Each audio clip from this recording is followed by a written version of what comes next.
All right, good morning, everyone. Welcome to the Climate and Energy College webinar on Brazilian climate politics. Just a disclaimer, the video to today's webinar is recorded and will be available online later. My name is Giancarlo, and I would like to kickstart by respectfully acknowledging the traditional owners of the land, the Boon Wurrung and Woi Wurrung, peoples of the Kuli Nation, and pay respect to their elders, past and present. I also like to thank you all for joining our webinar today. As a Brazilian that has spent some years in the Amazon, today's topic is something that's very close to my heart, and I imagine that it is the case for many of you as well. Therefore, I'd like to say that it is a pleasure to have André Felipe Simões lecture today about Brazilian climate politics. André, thank you very much for your availability. Thank you, Giancarlo. André is an associate professor at the University of São Paulo, Brazil, where he teaches energy and environmental planning. And he's currently a visiting researcher with the Climate and Energy College at the University of Melbourne. Professor André holds a bachelor's and master's on metallurgical engineering and a PhD in energy planning from the Federal University of Rio de Janeiro. He acted as an official member of the Brazilian delegation at the Conference of the Parties and as a reviewer of the IPCC assessment reports. He currently serves as scientific advisor to the state of São Paulo Research Support Foundation and is a member of the Brazilian Forum on Climate Change and the Brazilian Panel on Climate Change. Without further ado, please join me in welcoming Associate Professor André Felipe Simões. André, the floor is yours. Thank you very much, Giancarlo. Hi, everyone. It's a big pleasure to be here. I'd like to say thank you very much for Professor Maut, Director of the Climate and Energy College. I'd like to say my personal staff, Giancarlo, Natasha, and Rebecca. Thank you very much for all of your support. And I need to say apologies for any English mistake. I'll try to do my best. And that's my first seminar in internet. My colleagues in Brazil, they are working, showing class using Zoom or Skype. So this is my first time showing a seminar. It's an honor to me to be here. And I'm trying to show to you a panoramic vision about Brazilian climate politics. This is an option. I think that's most interesting to you than to show a specific research that I'm working in this moment. But sometimes I will mix some of my research nowadays in my University of São Paulo, Brazil. So let's begin. We will talk in this seminar in terms of Sustainable Development Goals, Goal 7, Goal 13, Goal 11, Goal 10, but may also Goal 16, Live in Peace. So it's important to say to you, of course, that you know that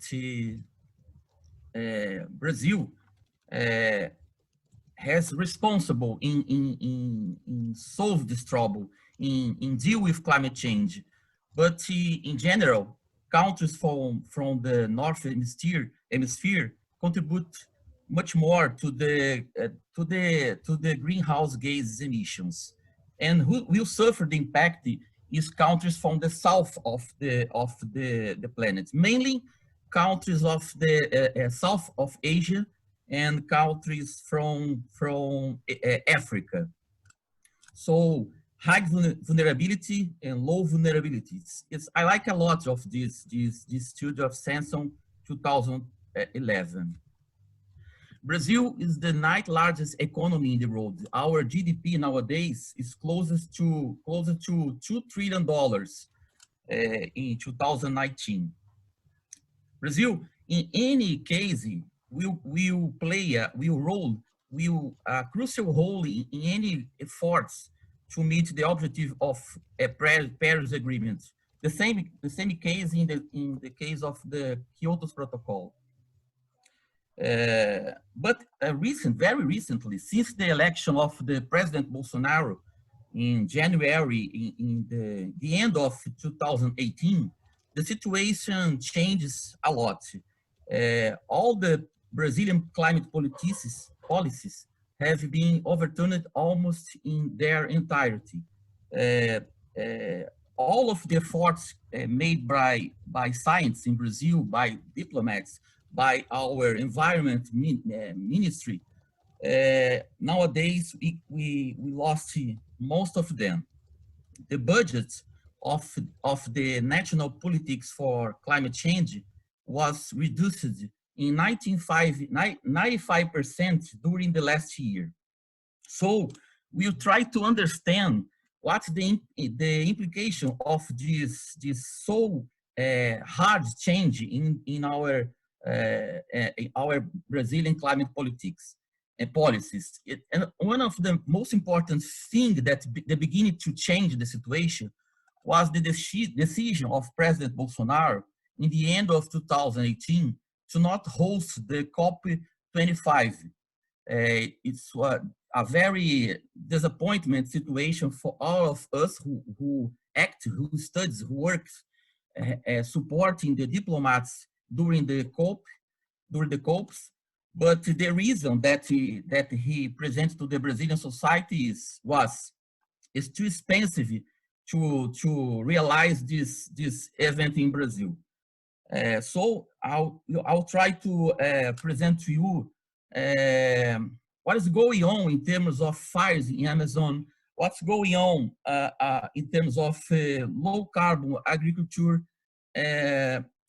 what's going on in terms of renewable energy with this so important change in my country and country of Giancarlo.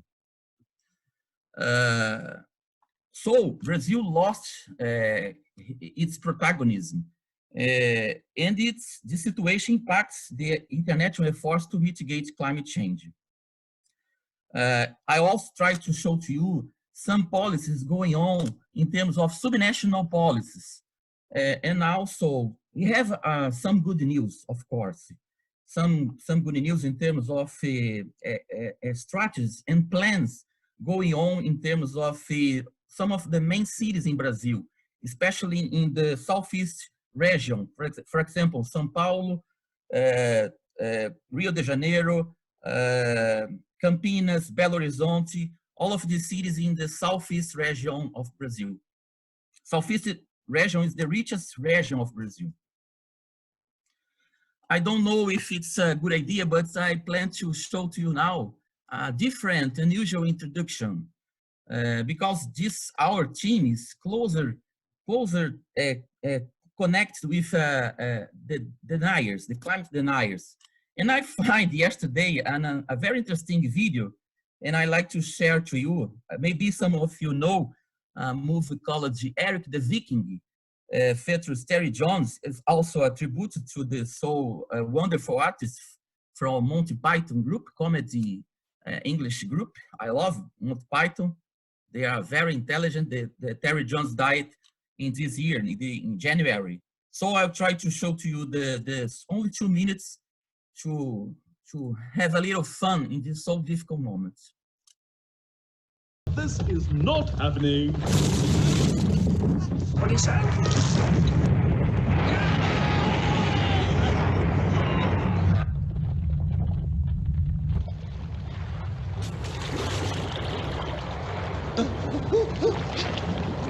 Now, I know what some of you must be thinking. The day has come, we're all going to go down, etc., etc. But let's get away from the fantasy and look at the fact. We do seem to be going down quite fast, Your Majesty. Not trying to contradict you, of course. No, of course you're not, citizen. But let's stick to the facts. The threat of total destruction has kept the peace here in High Brazil for 1,000 years. So whatever else is happening, you can rest assured High Brazil is not sinking. Repeat, not sinking. May I just make a point in support of what King Arnulf's just said? Oh, we'd be delighted, wouldn't we? Yes! We certainly like to hear. Save yourselves! High Brazil is sinking! Oh, but you don't know our safety precautions. It can't happen. But it is, look!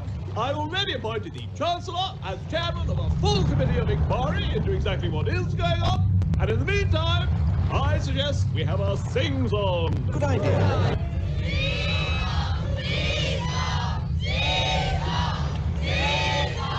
You know, I think we're getting better. How can you tell? Father! So it's not happening.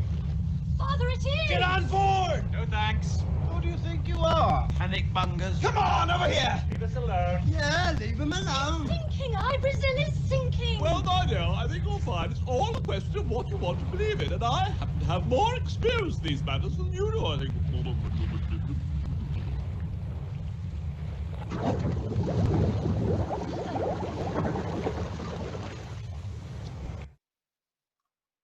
Well, some very simple general characteristics of Brazil, my country. Brazil is in Latin America, in South America. We have many borders with Uruguay, Paraguay, Bolivia. But what I want to say to you now is important in the context of our seminar. Brazil has a coastline of 8,000 kilometers. Is a natural vulnerable country to climate change. Considering, for example, sea level, hurricanes in the south. We face a hurricane called the Katrina in 2004. This is our country. In this region is the São Paulo city. The capital is here, Brasilia. Ancient times, the capital of our country, of Brazil, was Rio de Janeiro. Maybe most of you know Rio de Janeiro by at least the name, the city, famous city in the southeast region. Here is the Amazon rainforest that I try to, important to show to you. I'll go here. Amazon rainforest is not only from Brazil. Another 8 countries possess parts of the Amazon rainforest. Brazil, only Brazil, responds for 64% of the Amazon rainforest. The Brazilian Amazon is called legal Amazonia. A comparison between Australia, Brazil, and China and United States, you can see this is from 2012. Of course, nowadays, this numbers is high. Population from Brazil nowadays 2011 million people, and you can see here the size of these countries very similar. We here need to, if you put another so big countries, you need to call Russia and Canada, and we have a very interesting situation here. For example, the GDP of Brazil is a little bit high, at least in 2012. But you need to think that China, for example, has 1.4 billion people living in China. We are very a big country like Australia, like China, like US. We have a big population, but the population of Brazil is concentrated in South region and the Southeast region and in Northeast region mainly. Another important to say to you that the economic activity, the production of food, the grain production is in this region, the Middle West region, but the economic activities like industry, majority of the industry in our country is located not in all Southeast region, but mainly in the São Paulo state. Only São Paulo state responds for 33% of the Brazilian GDP. It's too concentrated Brazil in few states with the economic activity and with good transport systems, agriculture. Well, it's important to say that Brazil is a high income response for a high income concentration. The richest in Brazil concentrates 28.3% of total income. Higher than this so high Gini index, only Qatar. Brazil is so unequal country. Brazil is also recognized for its typical renewable energy metrics and for the use of deforestation in the Amazon. After all, the land and use change in forestry uses to respond for almost 50% of our emission of greenhouse gases, mainly to convert soil into livestock and to agricultural areas. Without a planning, it's important to say that the agriculture in Brazil uses big areas to cattle, sometimes very different from Europe, for example. The forest fires in the time of the Bolsonaro presidency, this 1 year and 4 months, in the beginning of the last year, comparing January and August to 2012 and 19, 83% compared to the same period in 2018, with more than 70,000 fires in the period. It's consequence of almost the elimination of the budgets to avoid fires in the Amazon and another biomes in Brazil. Of course, that you know this figure, Paris Agreement is too difficult for the humanity to reach the goal to curb it to 35 gigatons of CO2 equivalent by 2030. It's very difficult because if you look into the data to 2018 and 2017, the consumption, for example, of coal in China, the consumption of coal in India, the deforestation in Brazil is growing. So we are not looking to the Paris Agreement Accord. We are far away from the distance, and you can see that the consequence of this, the COP 2025 is not an example of success. Unfortunately, despite of all efforts of the city of Madrid, the UNFCCC efforts, we can say that because of the work together of Brazil, China, and India, it's so difficult to say that the COP25 reach any success. Brazilian energy matrix is very interesting if you compare with another countries in the world. We have 55% of the oil and derivatives. We have the coal, we have the natural gas, and 45, almost nowadays, almost 45% renewables. We have many options. If you look to the Brazilian electricity generation, you can see nowadays 70%, 65% coming from hydropower, big hydropower hydro plants in the north of region, mainly in the Amazon forest. This is so important to say that it is a big impact when you build a new hydropower plants in the Amazon.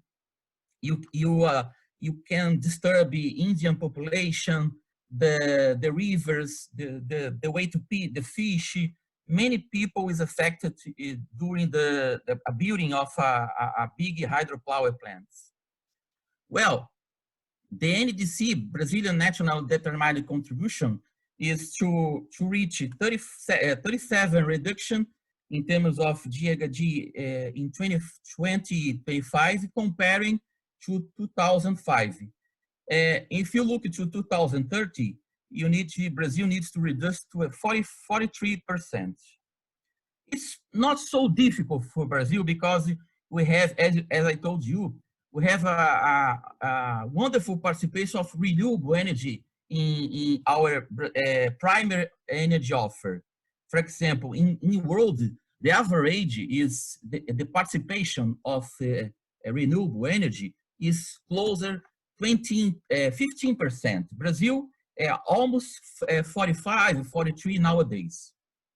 Our trouble nowadays is to avoid deforestation. Deforestation is growing a lot in last year.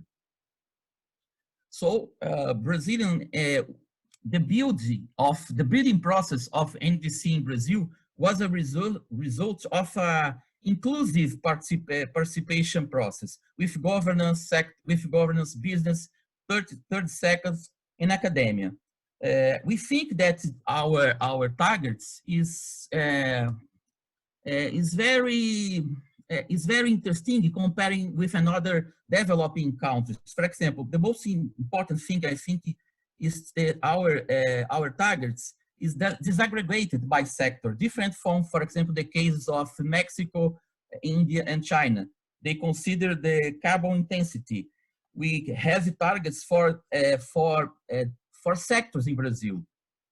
But I need to say that despite this so inclusive process to build the NDC targets, our targets, the Brazilian targets, as many other NDC targets, is not enough, is vague and insufficient to avoid the average temperature sufficient to exceed 2 Celsius degree until the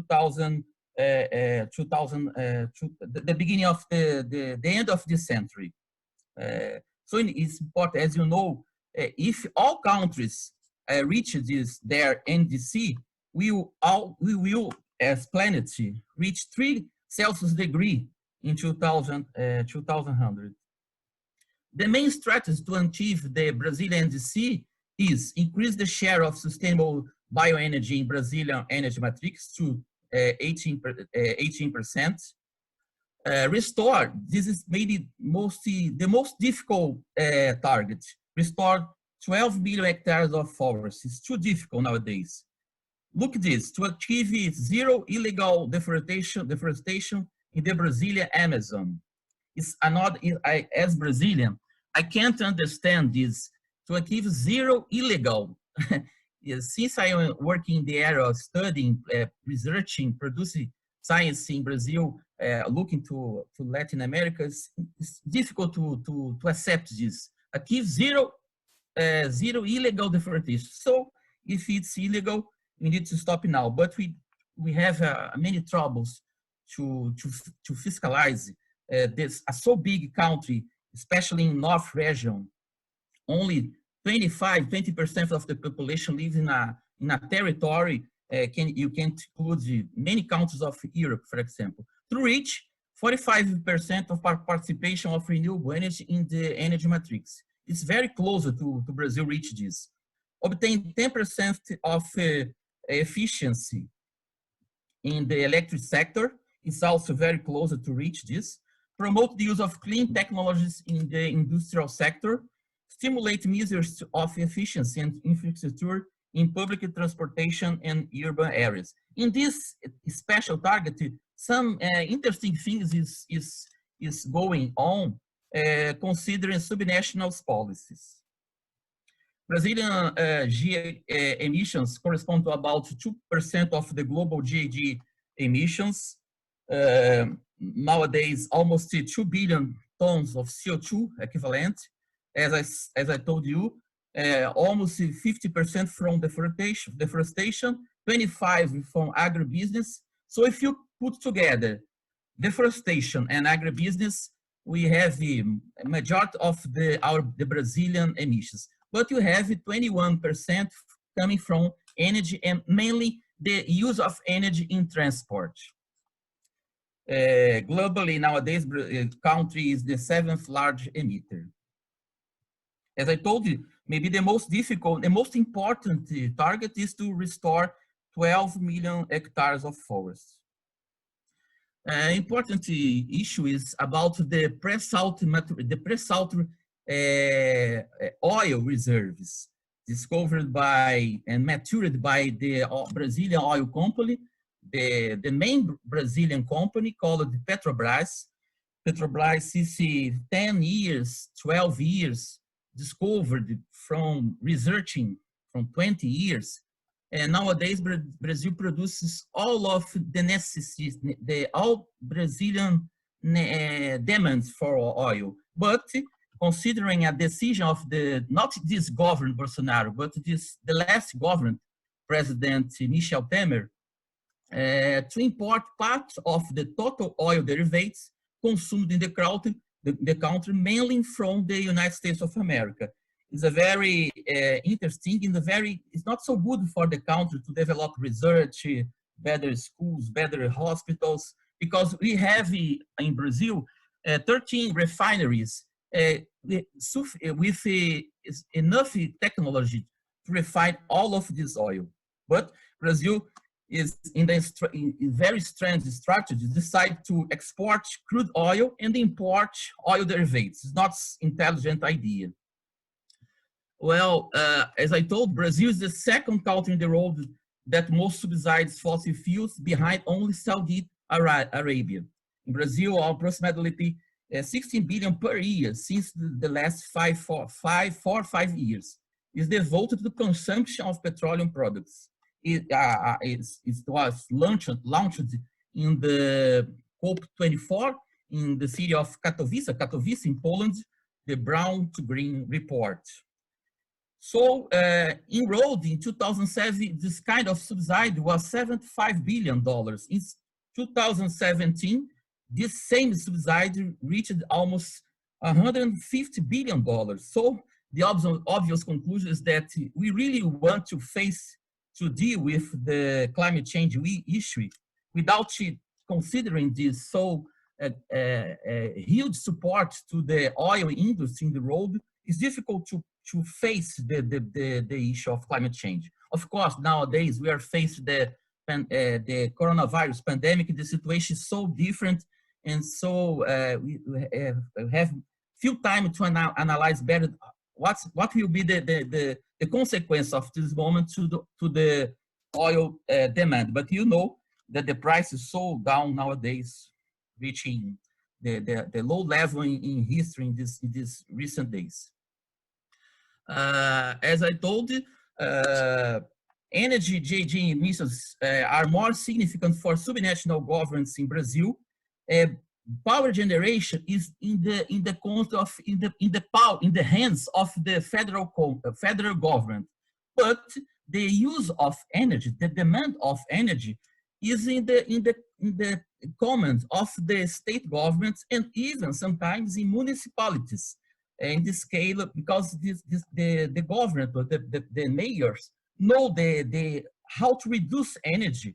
For example, in terms of public transport, focusing public transport and not individual transport.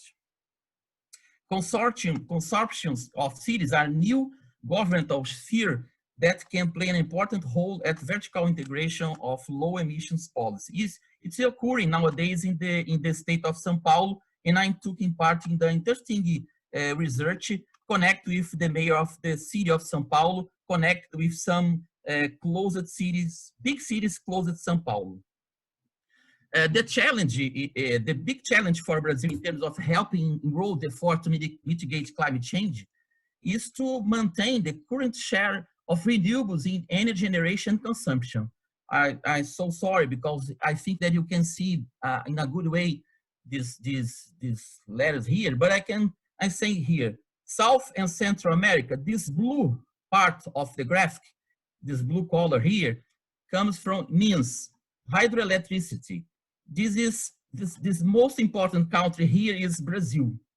Brazil needs to maintain the electricity generation from hydropower. Another big issue for Brazil to helping the world efforts to mitigate climate change is to continue producing and to putting all efforts to produce and consumption of ethanol, a success case in Brazil since the middle of 70s, and biodiesel. Biodiesel also Brazil, as you can see here, again, you can see South and Central America, but here you can see important participation of Brazil in terms of ethanol production and biodiesel production. Very important to say that in government of recent governments in Brazil, before President Bolsonaro, people were celebrating the reduction of deforestation in Amazonia. But it's important to say that Amazonia is only one biome in Brazil. We have another important biomes. For example, Atlantic Forest. You have Cerrado. You have Pantanal. You have Pampa. You have Caatinga in Northeast region. It's important to say that in the last Brazilian communication to the UNFCCC, produced by the Minister of Environment in 2016, you can see that the emissions in the first and second national communication, you can see that in fact deforestation is high in the most recent period. But you can see the deforestation in Amazon reduced. But deforestation in Atlantic Forest, no, it's high, much too high. And the Atlantic Forest is the forest closer the line coast of the country. So important to many species of Brazilian species biodiversity. So the world knows a lot, or at least heard a lot about Amazon, but I need to say that another biomes in Brazil is very important to preserve. Latin America GHG emitters by sectors. This figures is ancient, I know. Sorry for this, but just to say to you, to show to you how is Brazil is so huge emissions comparing, for example, for the another big countries in Latin America, for example, Mexico, Argentina, Peru, Chile. Brazil, considering the industrial park, the economic activity, the high population we have nowadays, as I told you, 2,011 million people, Brazil responds for the high participation in GHG emission in Latin America. But considering the per capita CO2 emissions, our contribution nowadays is not so important. You can see comparing Brazil with United States, Canada, South Korea, Russia, Japan, Germany, China, United Kingdom, you can see that Brazil is not so important. Of course, that we have a whole, and our whole is the main issue of my seminar, the diplomatic whole. Of course, not only diplomatic whole, we need to avoid deforestation. You are not doing this, of course. You can see a direct consequence of eliminating the Brazilian environmental adjacent budget for fire prevention is this. In 2019, is the number of fires, fire focus was double, was 2 times higher than 2013. We have a few people looking to this region of Brazil, applying.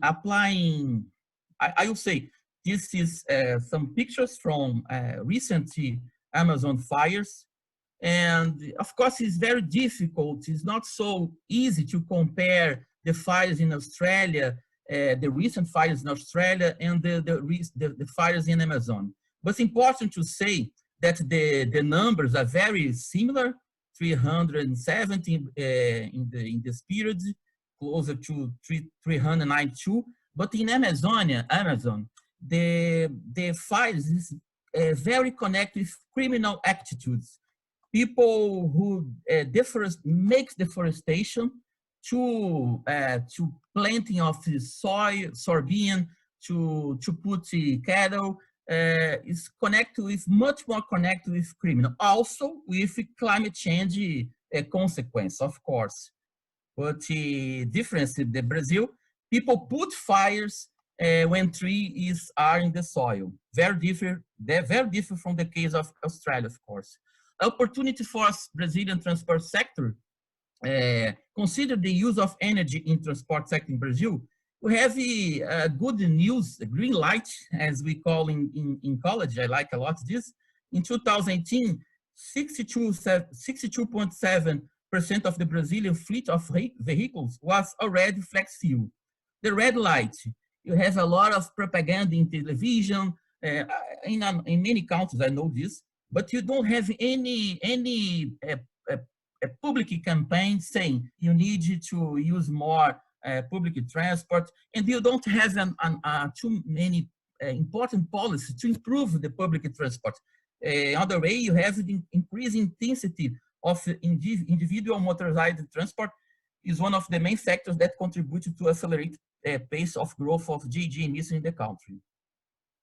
You have many important, interesting actions, sometimes plans and studies, as I told. For example, I took part in energy modeling of a municipal consortium in the state of São Paulo to analyze and reduce the impact of the electrical grids on subnational GHG policy emissions. For example, we understand how to reduce the participation, the consumption of energy in, for example, in commercial buildings, in transport. We try to do it. We can do it without the permission of federal government. It's interesting to know, like California in the United States. Of course, that many strategies in California it's not considering the position of the Trump's administration. It's the same case in Brazil.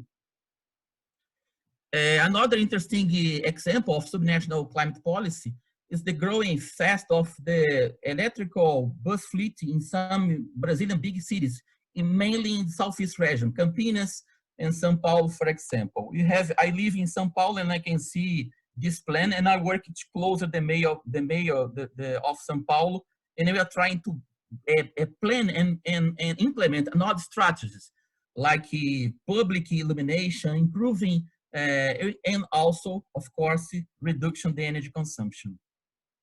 You have the use of biodiesel, of course, as my colleague Giancarlo knows. The main policy to stimulate biodiesel is national, but the plenty of some of the raw materials, babaçu, castor, sometimes occur through family farm and receive stimulus from state governments and even municipalities, especially in northeast region of Brazil.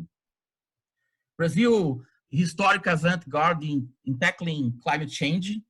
Since the beginning of all these issues in terms of multilateral negotiations, in 1992, occurs in Brazil, in the city of Rio de Janeiro, the United Nations Conference on Environment and Development, when was created the UNFCCC, created, and two years later in New York, the UNFCCC began to really work.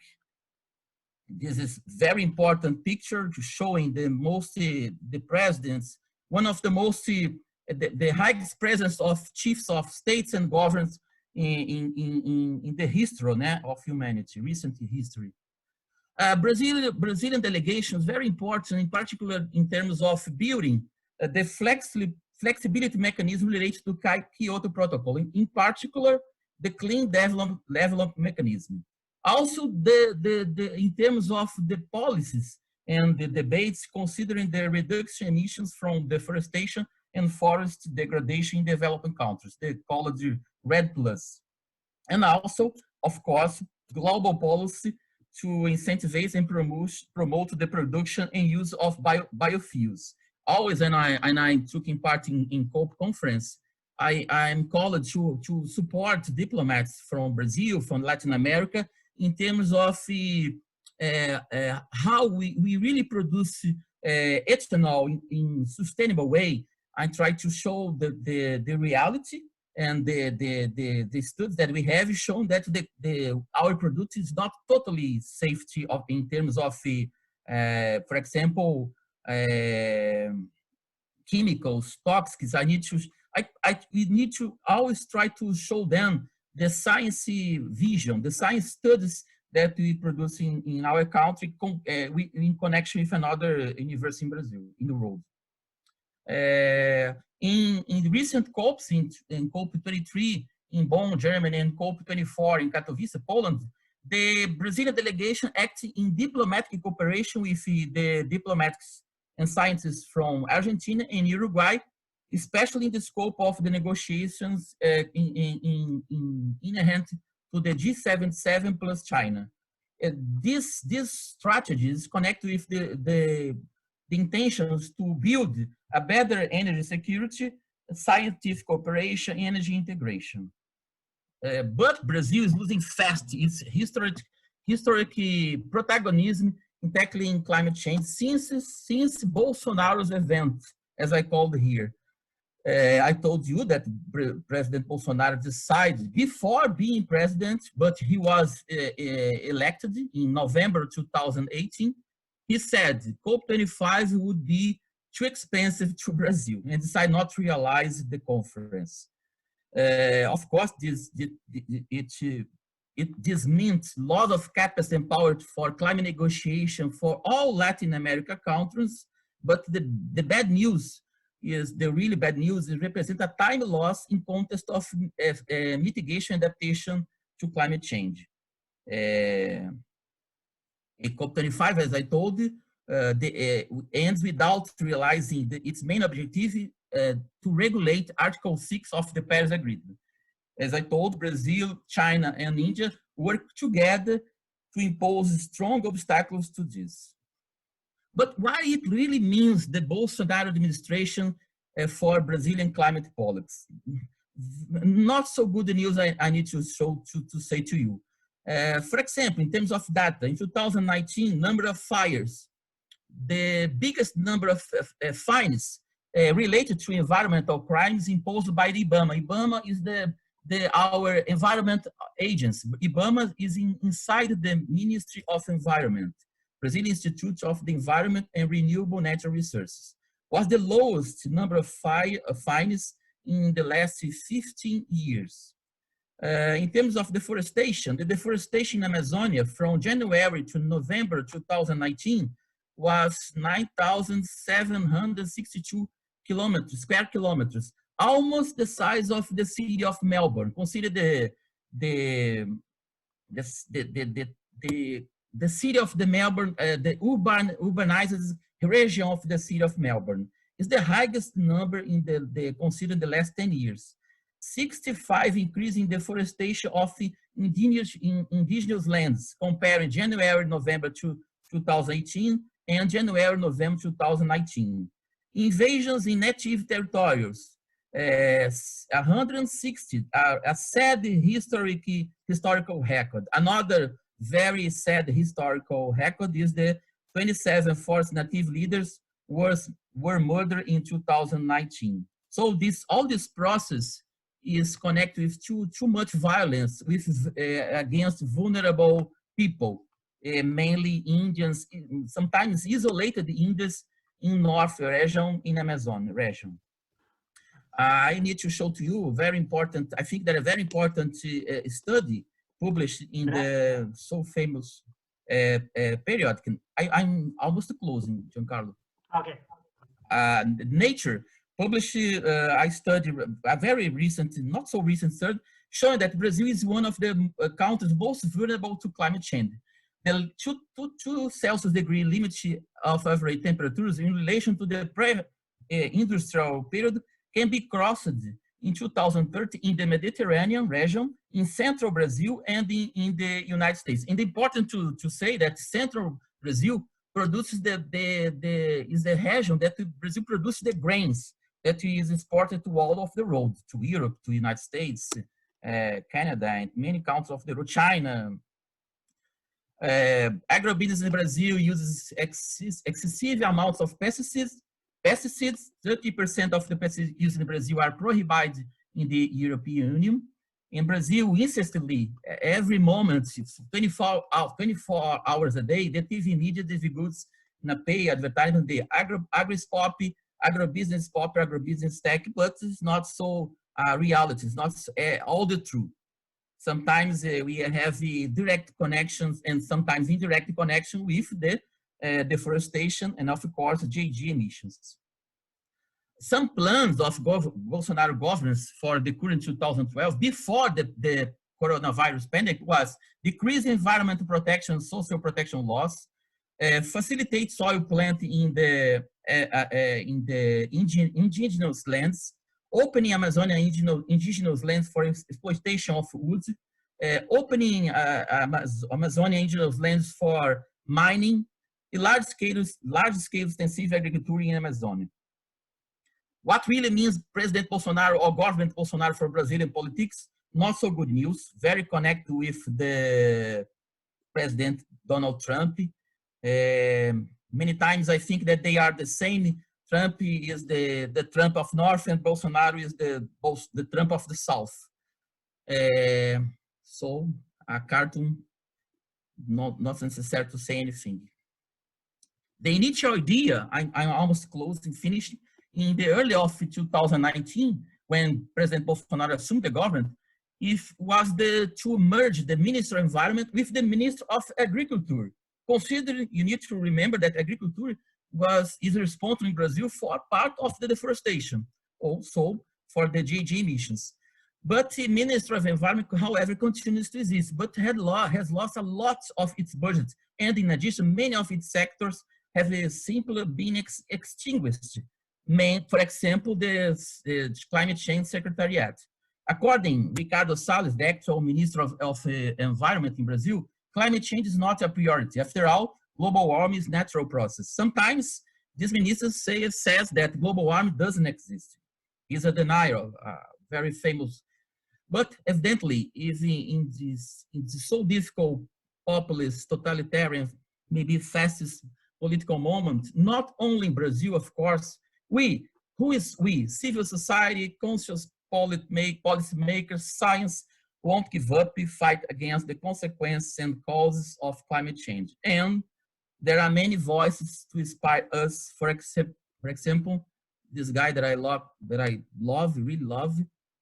I believe that not necessary to read. You know this so famous phrase, but very probably you don't know this guy. The end of my presentation here. My tribute to the so important anthropologist, Brazilian anthropologist, writer, and Indianist called Darcy Ribeiro. Darcy Ribeiro died 23 years ago, who used to say that Brazilian people are much better than their economic elite. My tribute, so important. And also he was a politician, very important politician in 60s and 70s in Brazil. Some reference to you. Apologies to use a lot of time. This is my mail. And thank you a lot, Giancarlo. Thank you, Malte, a lot, Natasha, Rebecca, and the attention of all of you. So we have 8 minutes left for questions. And I would suggest starting with the first one that we received, which is, are Brazilian state governors standing up to the federal government climate policy? Yes, nowadays, as Giancarlo knows, the governors of the states are in the fight against President Bolsonaro, but not in the climate change issue. Very recently, 2 days ago, 20 governors of Brazil, of 27 states of Brazil, is fighting President Bolsonaro, considering his strategies to deal with pandemic, but not in terms of climate change issues. The government from North region, they committed many agreements without the connection of the federal government. They have agreements with some European countries, with USA, like subnational strategies, subnational policies. So the second question, I will just read them out so it's quicker. It's on, are there specific changes in policy under Bolsonaro that contributed to the increase in the Amazon fires? Yes, the elimination of the budget to the Environment Agency, who exists inside the Ministry of Environment, the elimination of the budget, so you don't have any more satellite, you don't have any more people any more people to be. You need to consider the speech of the President Bolsonaro. President Bolsonaro says, Amazonia is off the road. Amazonia is we need to bring Indian population to this modern society. We need to put industry there. We need to put mining. So even without elimination of the budget, the speech of Bolsonaro is loved by 30%. Is very difficult to me to understand this, but 30% of the population loves Bolsonaro. So people who lives in the North region needs to win money to eat. This region don't have a lot of works. I was discussing yesterday with my colleague Giancarlo in Manaus, the capital of Amazonas, the state of Amazonas. Yes, you can find works, you can find industry, but the region is so big, people need to win a lot of money. So destroy the nature is a way, not a good way to receive money. We don't have the opportunities, we don't have employees, we don't have jobs in Amazonia. So the speech of Bolsonaro contributes a lot to deforestation. So that brings us to another question, which is, what is the view of the Brazilian public at large about the Amazonian deforestation? If they are worried, or do economic imperatives override the concern for them?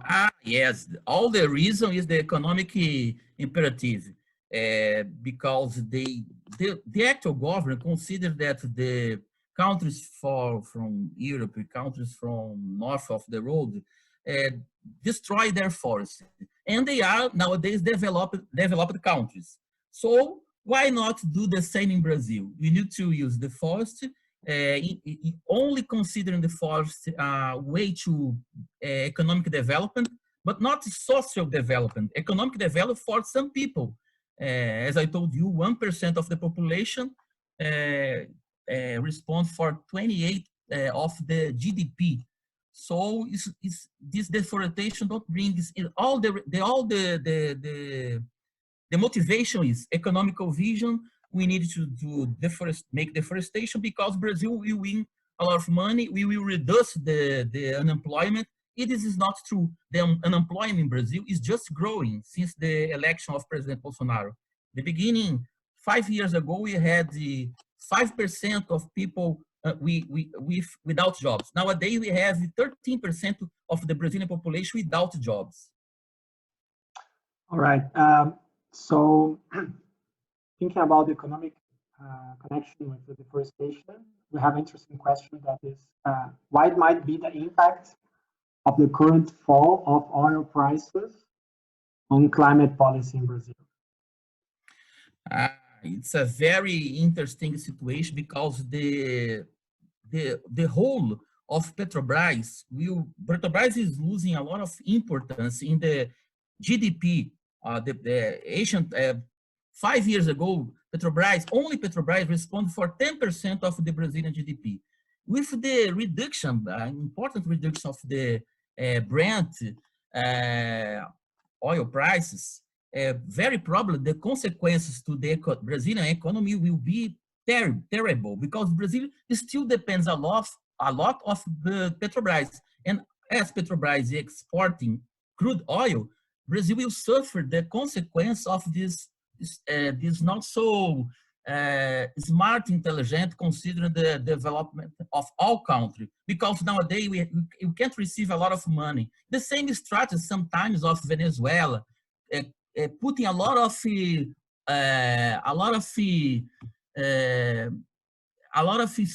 a lot of hope in oil. It's not nowadays very bad decision. So, talking about the economic alternatives to the Amazon, which seems to be a key aspect to reduce deforestation. We have a question asking if REDD+ mechanism has successfully mitigated deforestation in Brazil. And I would add something as well. And I would ask if you see the fiscal benefits that we have in Manaus for industry, which generates high quality jobs and reduce drastically the deforestation in the Amazon state. And annually, the Brazilian government gives $1 billion as fiscal incentive for these industries. So how you see the effectiveness of different mitigation strategies? The first part of the question, Giancarlo, I'd like to say that the RED mechanism can be considered 50% of success in some states of the North region. I can mention, for example, the state of Acre.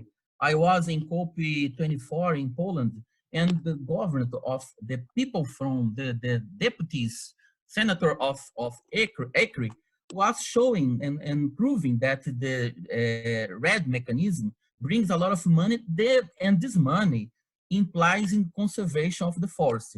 But it's not reality, for example, in the state of Pará, the state of Rondônia. So again, subnational policy and subnational actions has a lot of importance, has a lot of influence in the case of the Brazil, and mainly in the case of the RED mechanism in North region. As you told, the second part is very important. We discussed it yesterday, the subsidies to the Manaus industry is very important to reduce the deforestation. Of course, that it was going well before President Bolsonaro's administration. We need to look carefully, to look how is going on nowadays, because this subsidies was avoiding deforestation, at least in a region closer the city of Manaus. Manaus has 2 million people living there, many people, the biggest city in the forest, in the Amazon forest, and you have a good example of conservation of the forest, but it's not reality in other cities. So this mechanism needs to continue, and need to continue the fines for environmental criminals. It's not going well. The reduction was more than 70% considering 2 years ago. The finance, the criminal, environmental crimes, is like, okay, you can do it. So we need to look carefully, because it's 1 year and 4 months. It's not so a big time to understand how is the city of Manaus, the subsidies, and also keeps a lot of jobs in the region. All right. Well, unfortunately, we run out of time to go through other questions. I'd like to thank you for a good presentation, Andrea. I'd like to thank everyone for joining our webinar.